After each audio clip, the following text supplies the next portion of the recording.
উসমান হাদি এমন একটা নাম গত এক সপ্তাহ ধরে আপনারা দেখেছেন সারা বাংলাদেশ কাঁপিয়ে দিয়েছে। আমি তার মৃত্যুতে গভীর শোক সমবেদনা জ্ঞাপন করছি।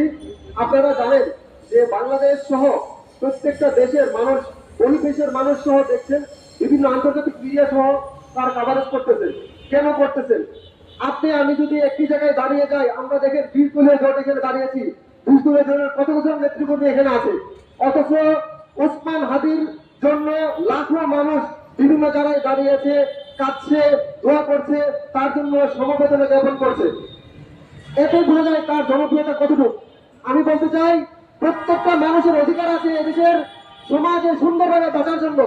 এই অধিকারকে ক্ষুণ্ণ করার ক্ষমতা কারো রাখা উচিত না। আমি বর্তমান সরকারকে বলতে চাই, তার যে খুনের বিচার অন্যত বিলম্বে করতে হবে। এতদিন লাগে কেন? সাধারণ মানুষের কাছে যদি তথ্য থাকে, তাহলে এই গোয়েন্দা সংস্থা ডিজিএফআই, এনএসআই, এসবি, ডিবি সহ প্রত্যেকটা দপ্তরের কাছে কেন তার তথ্যটা নাই? কেন এত বিলম্ব হয়? আমার ভাইয়ের খুনের বিচার চাই আমি।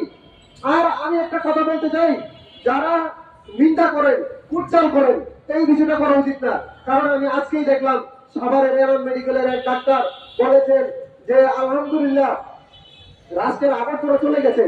এই কথাটা কেন বলবেন? সে একজন ডাক্তার হয়ে, সে একজন মেডিসিন বিভাগের প্রফেসর হয়ে এই কথা বলেছেন। পরবর্তীতে এনাম মেডিকেল তাকে বরখাস্ত করেছে, সাময়িক বরখাস্ত করেছে। আমি আমার নিজ জেলা ব্রাহ্মণবাড়িয়া বলতে চাই, কারণ আমার আসল হলো ব্রাহ্মণবাড়িয়ার টিম।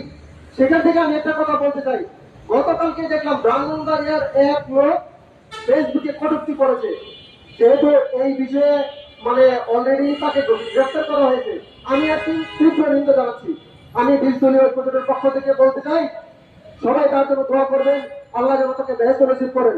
কারণ আমি যে কয়টা মিটিংয়ে তাকে দেখেছি, অত্যন্ত সহজ সরল, প্রাণবন্ত এবং জনদরদী একজন মানুষ বলে মনে হয়েছে।